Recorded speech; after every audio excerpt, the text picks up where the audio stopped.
Namaste, my name is Amish Tripathi and I'm the director of the Nehru Centre, London.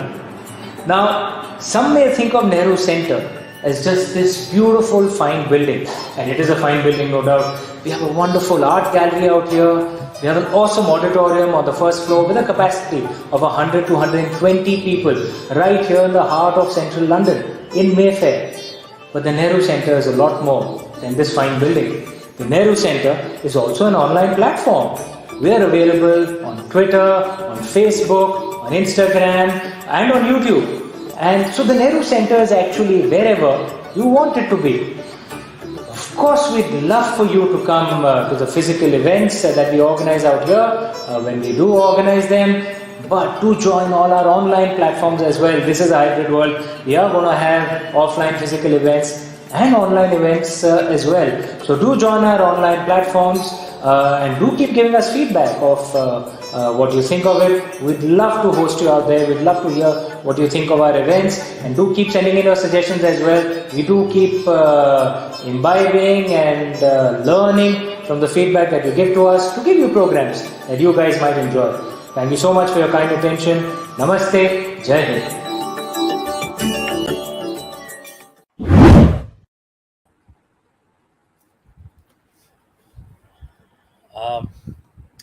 Thank you. A very heartfelt thank you to the Nehru Centre and to Sathya for having me do this conversation on Sathya's book, Breath of Gold. Thank you to Amish Tripathi for putting this together also, for enabling all of us to partake of this wonderful book that talks about a legendary musician. I'd now like to invite the star of the show, Sathya Saran, onto the program. And welcome, Sathya, and wonderful as always to be talking to you, discussing books, discussing music. Yes, but I must say I'm really grateful to the Nehru Centre and Amish. He needed one mail to him and he just responded immediately. It's awesome. It's awesome to do that. Thank you again. And yes, Shantanu, it's fantastic to interact with you because we go back a long way with our books. Yeah, there have been quite a few, I think, over 12 years now, I think. More Yes. than that. I think it's almost 15 years now since we first worked on Guru Dutt. Yes, together. So maybe we can start off, this is an online platform. We don't have that feel of actually opening the book, sort of unwrapping the book, which has its own charm, but we don't let go of that even on an online platform. If we could have that come on and we could formally release the book for the evening.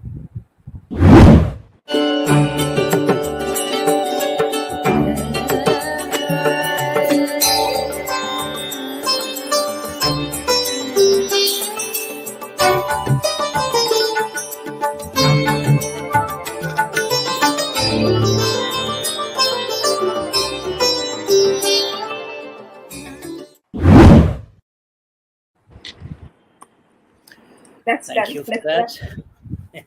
Yeah, I'm also holding a copy of the book up, so I always keep it around me somewhere. So, getting started on the book, Guru Dutt, Jagjit Singh, S.D. Burman, Hariprasad Chaurasia. Am I missing anybody out there? No. So, what is it about? And even when we talk of Guru Dutt, there's a lot of music there. Of course, it's a. What is it about music and music legends that gets you interested in telling stories? I grew up singing all their songs. I still sing them all the time, either loudly or in my head. And I think everything about it fascinated, the way they were shown on screen, the heroines, the heroes, the way the picturization was done, the lyrics, the music. I mean, I'm just completely obsessed. And so the natural thing to do is to find out what made the magic happen. And I think as an author, as a writer and a researcher, that's one way to find out, is to go into the history of each of these people and find out what made them who they were, and why they were able to create this wonderful, whole universe of music that still haunts us. I mean, there's Garba happening down the road, and they're playing all the old songs. I mean, they've Yeah, yeah, kind of mixed them up, but they're there. yeah. So you see, there's one major difference in this book when you look at it, comparing it to the S.D. Burman or the Jagjeet Singh. It's that Hariprasad Chaurasia is more of a classical musician than, like you've talked about singing songs and all of that. But Hariprasad Chaurasia came into actually composing a song only in 1980 with Silsila, and after that, a few films, Right. primarily with Yash Chopra. So, what was it? What was it like? What was it? One aspect, if I were to ask you, that made you want to a story, or one aspect of his art that made you want to think of doing this biography? Actually, it's a very strange thing that happened. I was invited by Hariji. I mean, we've known each other somewhat, and I've traveled with him to Oslo for his Shakti show. So he knew of me, and his at one of his baithaks, he invited me to listen to Birju Maharaj. And Birju Maharaj was talking at length about dance and music. He sang, he told stories, and I was watching Hariji sitting there, as important, another Padma Vibhushan, like a little boy listening. And I said, what a humble man. He was not saying, I know all this, I am even better, I am good, I want to top it with my own story. I said, I wonder what his story is all about. And I messaged his son right away. I said, somebody should do a book on your father. And he said, why don't you take it further? So I took it further with Penguin, and you were there at that time, Shantanu. And Yeah. we thought we would have someone who knows music, classical music very well, write the book. But Hariji said, no, I have read your S.D. Burman, and I think you can do it. And I don't want to talk about music alone. The children said we want to present our father as a human being, not just as a musician. So one thing led to another. And you mentioned, this is, you know you wanted somebody, you probably suggested also that somebody who knows classical music do this Right. biography. So and eventually you ended up doing. Do you think that not knowing the nuances of classical music, that probably Pandit Hariprasad Chaurasia ji sort of evokes, that the kind of music, was that a challenge? What was the research like? What went into putting together the material for the book? See, I do know a little of classical music because I've been learning on and off. So I knew what alaps were. I knew tans. I knew the names of ragas. I knew where when what raga was sung. So I knew all that basically, but I can't say I'm a classical singer. You see, so that was my hesitation. But the research, because it was a human book, I met him, I spoke to him, I spoke to Anuradha ji, his wife, I spoke to the son, to daughter-in-law, who was very, very helpful. I read whatever had been written about him. I saw movies that Rajiv, his son, had made. And then I, of course, spoke to the man himself, though he was very difficult to pin down.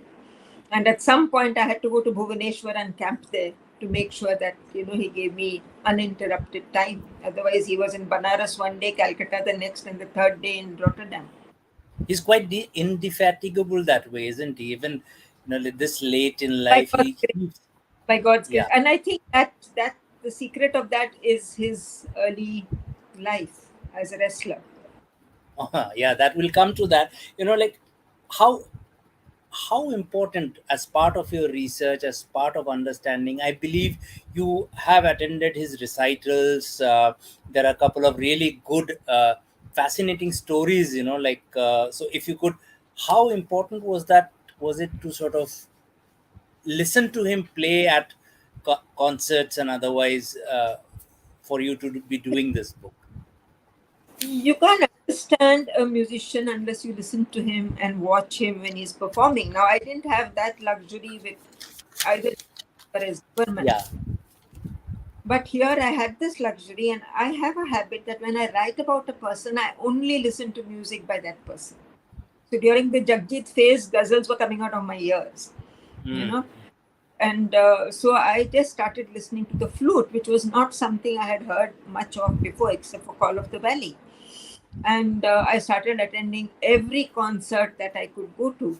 And I saw his approach to music, the way he closes his eyes, the way he responds to the audience, the way he knows the pulse of the audience, all that you don't get unless you are there every single time, because every performance is not the same. The person is not in the same energy force every time.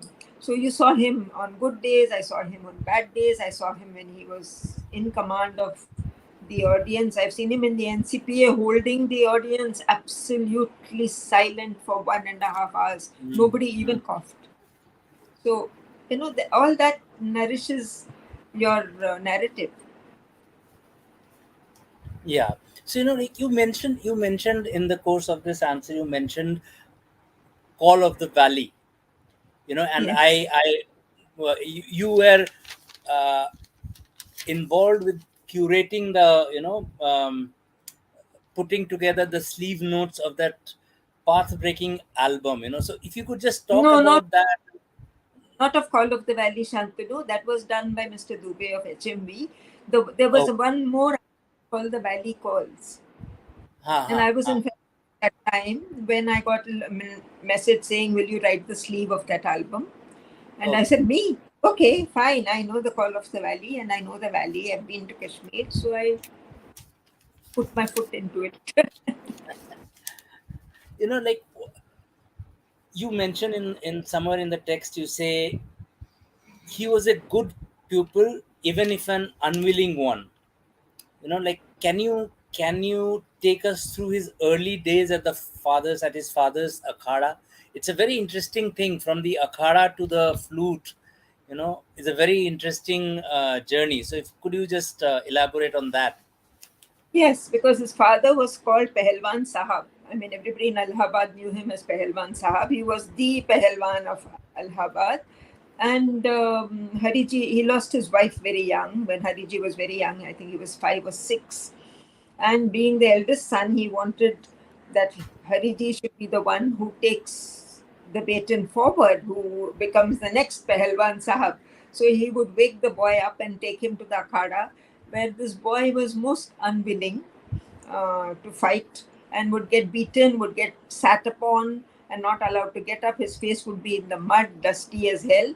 And well, but he went through it, because what else do you do when your father is Pehelwan? You don't want to feel the force of his hand. So that is how it was. But he went into music because if you ask Hariji, he says, "My mother used to sing lullabies and I loved the sound of that. And maybe I was searching her. So in the temple, I used to go and listen to music. And sometimes we would all sing along. My father would also sing along. My uncles would sing along. And one day they discovered that he could carry a tune. So they gave him a solo. And I think that's where the affair with music began. He started off as a vocalist with Raja Ramji, didn't he? So Yes. like what was it? How did you spoke to him about his vocalist days, and sort of what was it that prompted him to shift to the flute as his medium of expression than the voice? I think that's a very sweet story about how he wooed Rajaram to teach him. He would go Yes. around the house singing loudly, hoping to catch his attention. And the he called the wife's attention, Mrs. Rajaram's attention, who didn't, because she didn't have children, she started spoiling him, ki, ye meetha kha lo, ye barfi le lo. And he would then enter the house and sing even louder. So Rajaram said, "This boy carries a tune." And he started teaching him. And he realized that he had enough in him to be a classical singer. And then he realized that he could only sing in one octave. And but he had amazing breath control. So he said, "Dekho bhaiya, tum gana wana to ga nahi paogi. Why don't you find an instrument where you can use your breath? The control and the stamina of your breath to express in song, Mm. and find a teacher. I can't teach you." So that was the first hurdle he faced, Hariji faced. He actually says in the book you write, I did not have to really study hard. I just played the flute for VIP guests at school. So you get that very sort of you know uh, mischievousness that is characteristic even of Lord Krishna, who is sort of very much associated with the Right. flute. So do you see that link between the Lord and Hariprasad Chaurasia? All of I, us, I so see many of us. I see his Yeah. sense of mischief. It's still there. I mean, in his 80s, he can still make you crack up with a joke with an absolutely straight face. And the jokes are against himself, you know? And that's the sweet part. He'll never make you the subject of his jokes or laugh at you. And he can be very, very charming. He gets, everybody loves him. I have not met a single person who said, Hariprasad, oh God, why did you write about him? They said, oh, Hariprasad. That's the kind of reaction you always get. I think he extends love. And I think the flute is an extension of that love. He actually stole a flute, didn't he? There's this episode about him stealing a flute. Could you talk Yes. about that? It's Yeah, very. he finds this boy who's playing beautifully on the flute. And then he says, wow, this is awesome. I wish I could play like that. And then the boy, very fortunately for him, puts down the flute to drink water from a tap. And he picks up the flute and he runs. And he says, the boy chased me, but then I am a Pahalwan's son. I had strong legs and I ran through all the gullies and escaped with the flute. Then his Hmm. disappointment came when he couldn't play it the same way the boy played it. It's like when we buy the violin and we think we can play it the way the man is Yes. playing it. It just makes quack quack sounds. But then he had a knack. He knew how to blow into the flute. Satya, you begin this. There's a lovely, lovely poem by Maya Vinci. It is one of the treasures of this book, actually, to get that Yes. poem that she wrote on Pandit Ji and what his music means. Would you like to? And then you've translated it into English. Would you like to read either the Hindi or the translation that you have done? Because I think it's Yeah. it's the uh, You somebody read like Hindi. my, Read the Hindi, and I'll just 4 lines, and I'll read 4 other lines by in I am English. my Hindi. You're asking a Bengali to read in Hindi. That's sort of you don't want the language to be murdered, and Oh, particularly for a wonderful poem like this. I know. Well, I must tell whoever is listening that the Hindi poem just plays on words. It Yes. plays now. It plays on Radha as Anuradha. So I'm going to read the English version. It says, holding the depth of oceans in your calm, you rise above music with your divine art. Sweet, melodious harmonies, you who embody the universe as Hari Prasad have taken form. So she's making that connection, right in the Yeah. beginning. At first, you were enchanted by Gokul, and in Dwarpar, you chose to be Gokulvashi. But now, when the flute sings on earth, you have become Vrindavan Vasi. And this, of course, is a reference to his Gurukuls, which are called Vrindavan. Practitioner of your celestial art, worshipper of the bamboo flute, rhythm, tune, cadence are all in your grasp. You guard the knowledge of music in your heart. And then I'm going to read this, I'm going to jump a few. Hmm. Thus, through the sweet playing of the flute, did Sri Krishna win his consort Radha. Now Hari Prasad plays his tunes on earth and wins for himself his Anuradha. I Yeah, thought so that was. I'll just let me just read the Hindi one of this particular quatrain. बांसुरिया मधुर बजाकर ही श्री कृष्ण ने पाई थी राधा, अब हरि प्रसाद इस धरती पर इसलिए प्राप्त है Anuradha. Yes. It's too cute. I mean, and she wrote it. I mean, she wrote it in like, I went to her and I said, I would like to have a poem by you because you said you were a fan. And she said, Yeah. Zarur. And she just wrote it over a few days and called me up and said, "Taiyar hai, aaja." Yeah. And the last quatrain of it, like if you could, I'll just see if I can make give it the cadence that is है कितना कितना भी लिखूं लगता अपूर्ण कम पढ़ते हैं ये शब्द सुमन अनुपम साधक स्वर योगी को माया गोविंद का बहुत नमन. That's a beautiful way to end. So the English translation is: all my writing seems incomplete, my bouquet of words inadequate. To the matchless flautist, the music yogi, Maya Govind dedicates this offering. It says something. A poem of this length dedicated to the music of a person, like Yes. it says a lot.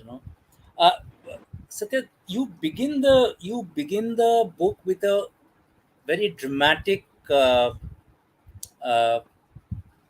Incident. part of his life, like the performance. That would you like to talk about that, because it just sets off, it's so visual, like you can almost see it as a sort of uh, uh, a prologue to a film, the pre-credit titles, that sets up a film, the pre-credit titles, and then you have the credits and the film rolls on.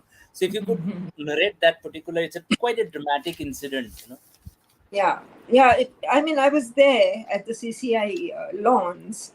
This was a very sad evening because they were doing a Shraddhanjali for Annapurna Devi, who was his guru, and she had just passed away. And Hariji, with I think one phone call, had managed to get four Padma Vibhushans on stage, besides others, and they all performed one after the other. And the Guruma's portrait was at the back, fluttering in the breeze. And then it was his turn, and he and Shiv Kumar were going to do in tandem play together.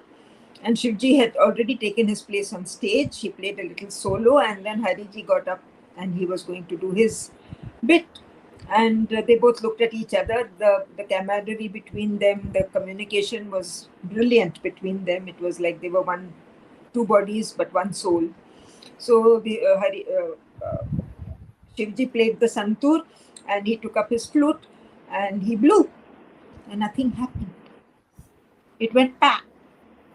And then he stopped for a minute, and then he did it again. And the moment it happened the second time, Shivji just took the santur, and he just went ta ta ta ta ta ta, so that everybody was captivated. They forgot that here is a man sitting next to him who is known as Hariprasad Chaurasia, the Krishna of the modern world, who's not able to blow his flute. And this happened many times, and finally he picked it up and he managed to play a few notes. But it was not at all what we expected. And I remember sitting in the second row, my eyes were full. I was trying not to let people know that I was crying, because it was so touching to see his attempt. He has Parkinson's, as people know, and his hand was shaking, his breath was not coming properly, and there was sometimes no contact between the lip and the flute. But somehow they managed, and kind of Shivji took him along, and they finished playing. And I'm thinking on behalf of Hariji, because I'm sure he thought about this. He said, "Guruma, what have I done that you have done this to me? Why is it that I am not able to play a Shraddhanjali for you?" And anyway, that ended the evening. The next day, they took him to the doctor, and they had to put in a stent. So there was a genuine problem with his breath and his heart, and then at the end of it, I again say that he probably looked up at Guruma in his usual impish way and said, "It's not me, it's my stupid heart. I know you are with me and I am with you." So it must have, that experience must have been pretty traumatic for him, like for Must have. but then but then he came back, despite the stent and all of that. He plays even now, doesn't he? He plays Yes, divinely. when we launched this book in Delhi, Yeah, he played yeah. for Play. one whole hour. Yeah. He played for an entire hour. And recently on Janmashtami Day, I was sitting there till 4 o'clock. He started playing at about 1, and he didn't stop till 4, and he was still playing. I said, when he stops, I will go. But then I had work the next morning. I left at 4 o'clock. He was still playing. Going back to his early days, there's this thing about him running away to Bombay. Hmm. What was all that about? If you could sort of talk about that, like, because Bombay would go on to play a very important role in his life, subsequently. So what was it like, that, and but he ran away to Bombay. The running away itself was quite an experience. Then he returned, and then, like, because he came back home. So if you could just talk about that a bit. Well, he and a friend, his friend wanted to be a playback singer. He wanted to be a flautist. Everybody dreams of being in cinema with the movies. So they ran away one day without a ticket. And he says, we got caught at some point and we were offloaded. And then I managed to get on. And my friend said, wait for me. So he said, I'll wait for you at a particular station. And then they managed to reach Bombay. And they went, of course, to the studios and did not even get. I mean, imagine two young boys, not even in their teens. They were not even allowed past the gate by the Darwans. So, and they found a temple to sleep in. And the man said, "मैं खाना भी दे दूंगा, प्रसाद दे दूंगा, सब दूंगा, but you have to lead the bhajans." So every evenings they would go by day and go to studio to studio, however many studios they could reach by train or whatever, walking. And then they would come back to the temple in the evening. They were bhajan. The boy would sing and Hariji would play his flute. And then they said, "Ab ho gaya bahut, wapas jana hai," and they went back. When did he come back to Bombay? Like, when was it that he returned to Bombay to carve out a place, as a composer, or as, like, he was the go-to person for almost all major composers, like Shiv Kumar Sharma ji was on the santoor, That's true. or Samta Prasad ji was on the tabla. He was the go-to person. So when was it that happened? How did that It, open up? it happened in the 60s. It was a punishment posting. They sent him to Ah, Bombay as a punishment because he would get lost in the crowd. He no, was with come, AI. He was AIR with AI, Katak.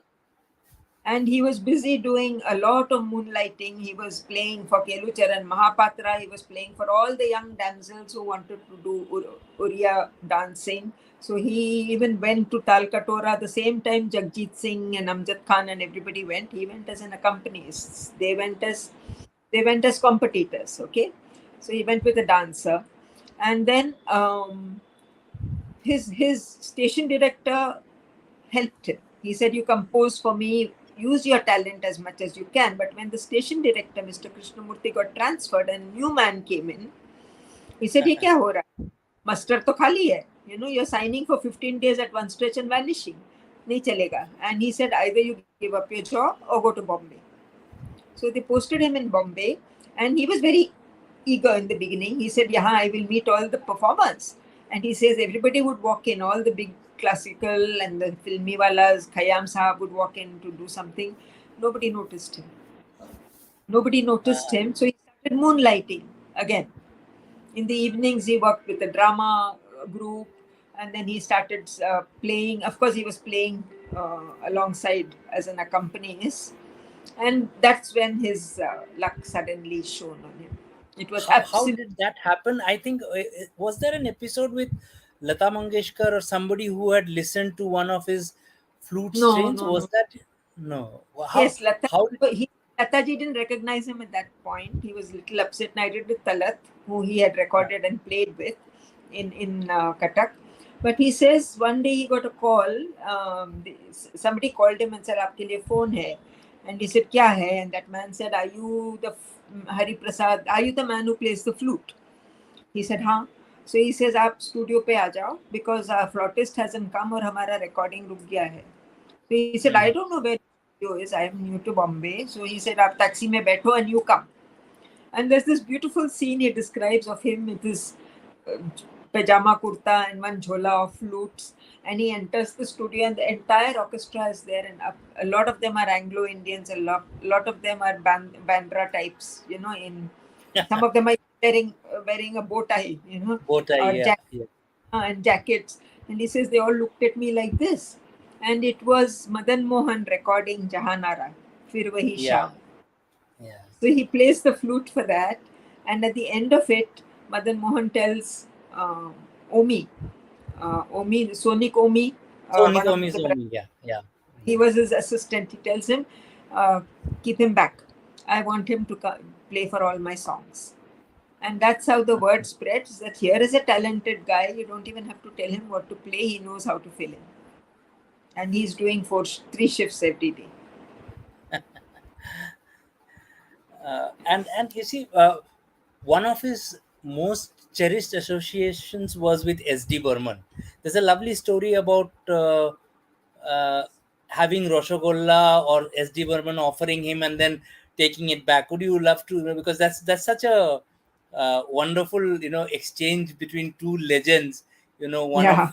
whom is offering Rasagullas and taking it back, and the other wants to have it and can't have it. So if you could just sort of No, actually, that story is not in this book. It's in the S.D. book. Yeah, I Burman book. know. I it's in the SD Burman book, but that Uh, happened with Hari but Prasad. do it here Yeah. because it's part of their interactions. But it happens that when he's in All India Radio, he's still playing for S.D. Burman. So he comes one afternoon for a rehearsal, and S.D. Sahab is sitting on the floor with his harmonium. Everybody's sitting around, and this man comes huffing and puffing and saying, "Sorry, sorry, der ho gayi, sorry, sorry," and takes his place. So SD is sharp, and he's a father figure to an extent to all his orchestra people, instrumentalists. So he says, "Khana khaya?" He says, "Nahi, where? Shuttling between all this, where is the time to eat?" So somebody inside, maybe Meera, his wife, hears that, and she sends out, because it's much after lunchtime, there's nothing left in the kitchen probably. She sends out a bowl of rasagullas. Now these rasagullas are special. They come from Calcutta only for SD Sahab. Nobody is allowed to eat them. And SD Sahab looks at it and says, oh. He doesn't say anything. He says, khao, khao. So everybody says, nahi, nahi, nahi, nahi, nahi. Hariji also says, nahi, nahi, nahi, theek hai. So work goes on. Hariji has nothing to do because his turn hasn't come, and he's looking at the rasagullas. He eats one.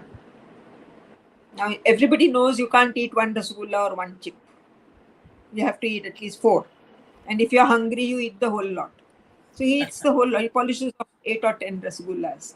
And then the thing goes on. And when the rehearsal is over, SD Burman tells him, कल आ जाना, लता जी के साथ rehearsal है और आपका flute उनके साथ साथ आप बजा लेना.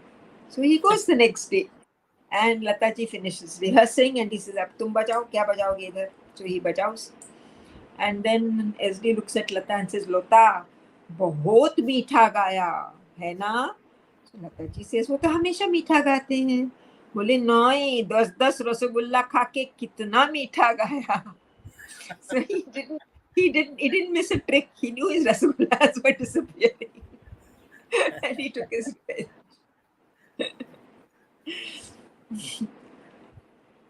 His association with Shiv Kumar Sharma ji, how did that? That also, for the first time, I think classical musicians actually made it big, and it couldn't have gotten bigger than Silsila. 40 years later, the film has dated. Everything about it seems so false and sort of everything. But देखा ये ख्वाब तो ये सिलसिले हुए and ये कहाँ आ गए हम and नीला आसमान, no one has forgot. So if you could just talk about this particular association, how it came about, how it developed, what was their working relationship like, if I think if a relationship is meant to be, it happens, because these two people were there at Tal Katora and never met. They didn't meet. If they met, if they saw each other, nothing happened. No sparks flew. Nothing happened. There was no interaction. But in the studios, Hariji says, when I looked at Shivji, I said, what a beautiful man. How can someone be so breathtakingly handsome?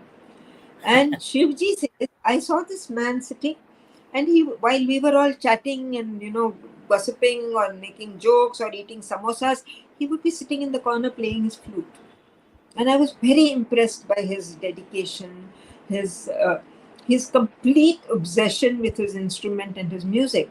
And then they started talking, and somehow they found they loved the same food, they loved the same way of spending time in the evening, and they understood. They both had instruments which they wanted to bring to the forefront, which were considered only accompanying instruments. People said, "Wait, kya santro ting ting tung tung karta hai?" And they said, "Flute to hamesha पीछे कहीं बजता है, सामने कैसे आएगा?" So they had a mission then. They developed this mission to try and do something classical as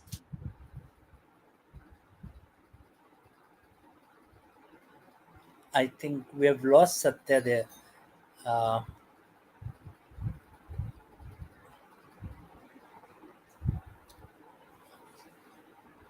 with the, uh, I'm back. yeah, you're back. So you were saying about So I said that's how how the valley happened, and that's a whole chapter in my book because it book. needs that kind of a story. It's a fascinating chapter. We'll let people read it. Yeah, and how did Silsila happen? Yes, Chopra uh, coming Yash to Chopra, they did a lot of work with Yash Chopra, and I think Yash Chopra was also trying to do something different when he wanted to become a director. He wanted to break the mold.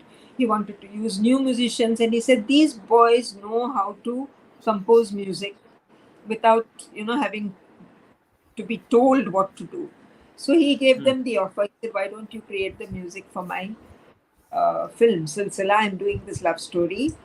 And not only did they make music, they created history by making Amitabh sing, by making, yeah, you know, all sorts of things which had never been done before. yeah, They made yeah. they convinced Lataji to sing a Meera bhajan after she had promised never to sing any Meera bhajans, and only because she had recorded for her brother. So they Hmm. I mean stories about Silsila which they have shared. They also managed to get Sridevi to sing, which has a wonderful story that Hariprasad ji narrates with a lot of relish. Can you sort of share that? Yes, I don't have his style of narration, but I will just say that they decided. Sri Devi said, "I want to sing." And she was the one who threw the gauntlet. She said, "If Amitabh can, I can." And she could sing. I mean, she could carry a tune. So they said, "Why not? If we get Sri Devi, who's on the top, to sing, she will be committed to our movie. She won't, she'll give us dates easily and whatnot." So they said yes. Now, the point was when she went up to the studio, put on her earphones, and heard the instruments and had to sing, she found that it was not happening the way she wanted. So, after the recording, there was silence. कि अब कौन किससे बोलेगा कि ये बन नहीं रही है बात. You know?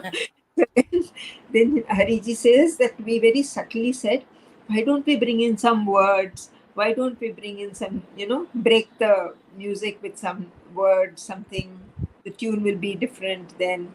And Sridevi also realized she was being given an escape route and said, "Ha ha, yahi karenge." And that's how that song was recorded. But it became a hit. It became a hit. That's what like they are one of the few who they've done very limited work in cinema, but each one of them has been a super duper success. Like even a film Has, like Fastlane. has an enduring Fastlane, life. which yeah, even a film like Fastlane, which failed at the box office, the songs are still sort of very, they resonate very well, and they've held up for over these 30 odd years. uh, Satya, one of the most fascinating aspects of the narration is the highlight, like the most touching, is his discipleship of Annapurna Devi. It's like almost you know unbelievable how the two, her reluctance, his perseverance. And would you like to get our Yeah. listeners in on that? I remember when I was in Femina, I was chasing Annapurna Devi. I wanted to interview her or at least carry a story about her. It was impossible. You could not get to her. Now, this man decides he wants to learn from Annapurna because of a meeting with Alauddin Khan, her father, when he was a young boy. And Alauddin Khan tells him कि जब तुम्हें सीखना है अभी तो नहीं सीख पाओगे पर जब तुम्हें सीखना है मैं तो नहीं रहूंगा, go to Bombay and learn from my daughter. So he goes, he appears in front of her house. You can't enter her house because it's locked. There is a notice which says ring the bell 3 times. If nobody answers, please go away. Don't trouble us. And he does this without fail. For 3 years he persuades her. It takes 3 years. He just keeps going there and ringing the bell and He coming keeps back. going Is it? the bell. He does meet her. She dismisses him. She says, you're a flautist. Go and learn from Ravi Shankar. Why are you learning from me? And she just refuses to take him seriously. It's only the fact that he never gives up that makes her think कि शायद इसमें कुछ है. And then she tests him sorely.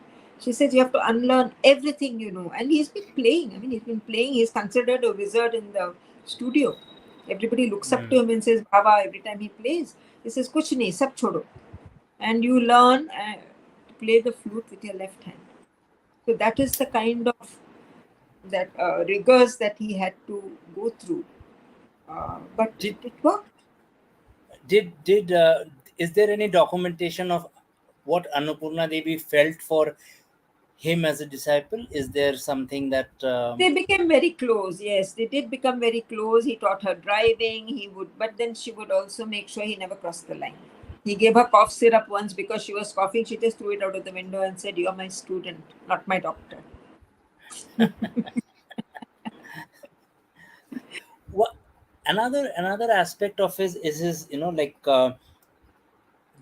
his shows, his concerts are, and there is a wonderful piece about the Royal Albert Hall show. Would you like to Yeah, talk about, since we are I kept it out to read it because I took away the thing which was holding the. Do you know the page number? I'll just get, I think I do know this, but I'll also have to. Sorry. Anyway, let me start talking about it. That he is going on his first tour abroad with Hemant Kumar. Here it is, London, 1966. It is a strange world he finds himself in. For one, he is cold. His hands are cold, his fingers too, as is the tip of his nose. Worst of all, his flute is not warm and responsive to his touch, but feels cold. He lifts it to his lips, blows tentatively. The sound comforts him. It is almost clear as always, except for the slightest hint of a hiss. Perhaps, he thinks, if I wrap my flute up in a woolen scarf, it will feel better. He looks around the hall that he is to perform in. It's huge and impressive. I'm not going to describe that. He supposes it must have seat thousands. The actual number is 5267. His recital is part of an evening of dance and music. He has been asked to play for 12 minutes. When his turn comes, the audience welcomes him with applause, as is the custom. It warms his heart.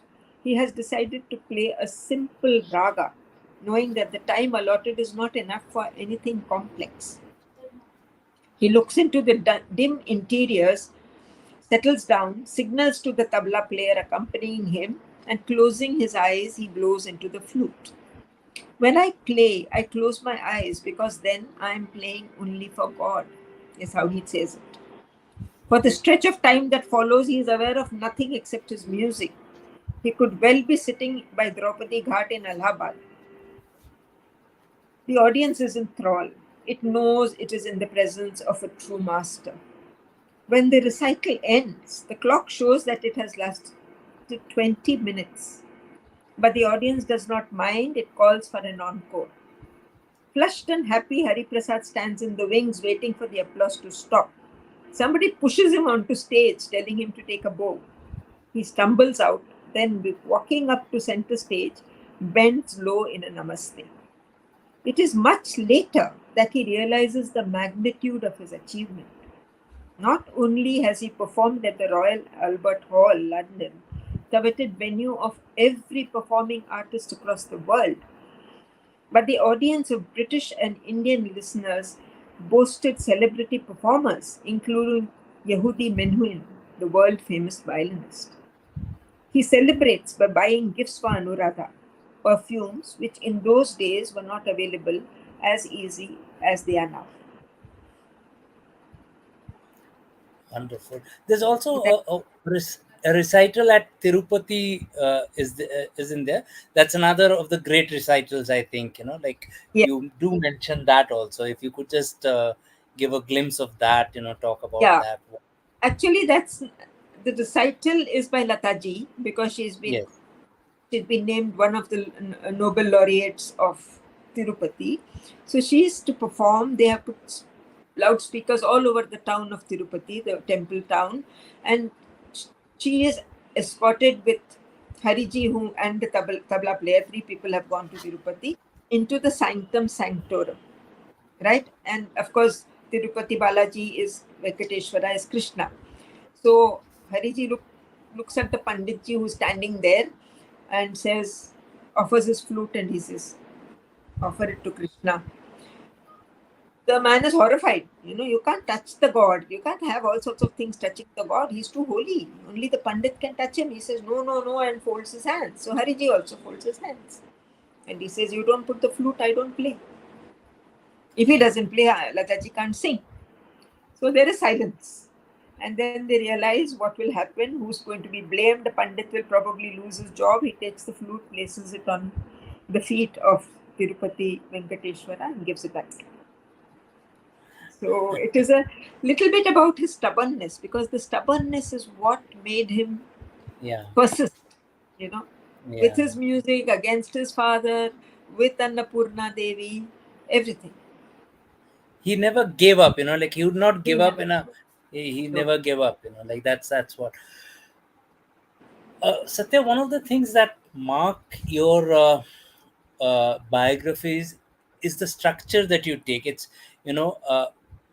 it's not none of them, not Gurudat, not S.D. Burman, not definitely not. There's no linearity in it. It's almost like fade in, fade out of sequences that gives a sort of whole life to the that brings. The only exception is probably Jagjeet Singh, which has a more or less a chronology.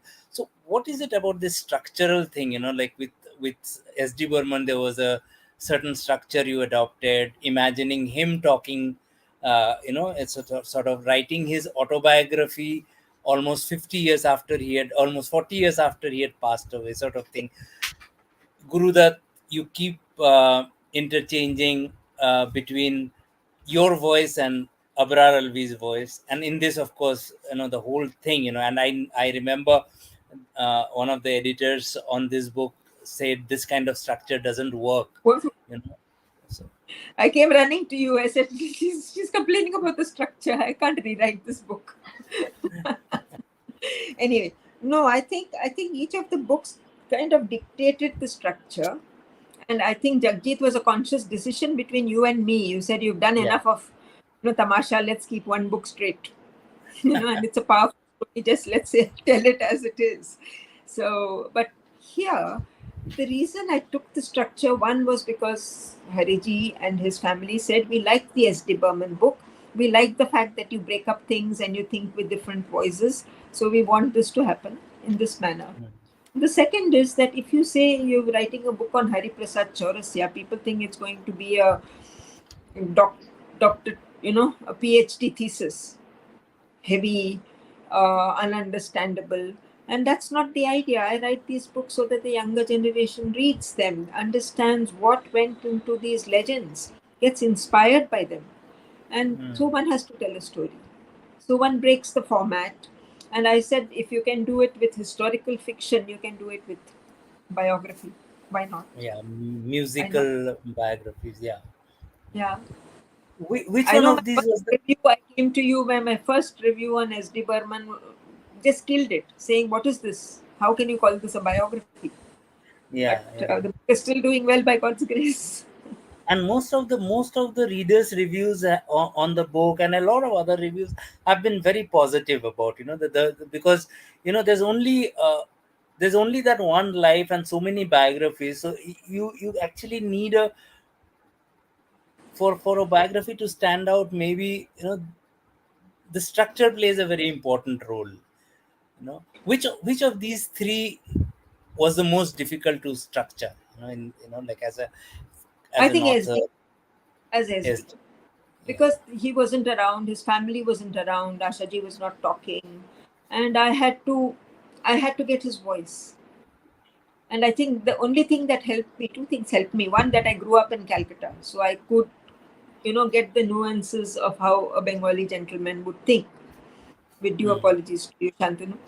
And the second was that I found his little autobiography had been translated, so I got I got the rhythm of his speech.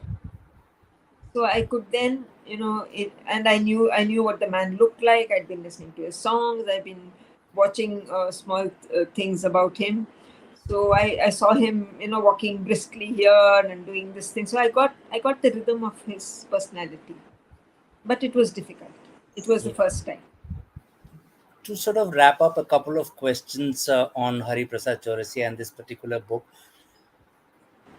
he has been an influential artist even as a guru also. That's one of his greatest contributions.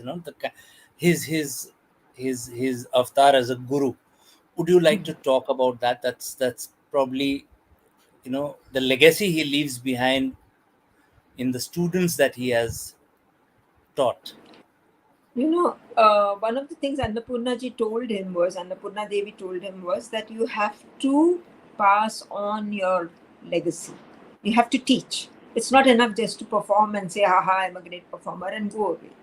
So that was in his mind, and he wanted to carry forward the Guru Shishya Parampara.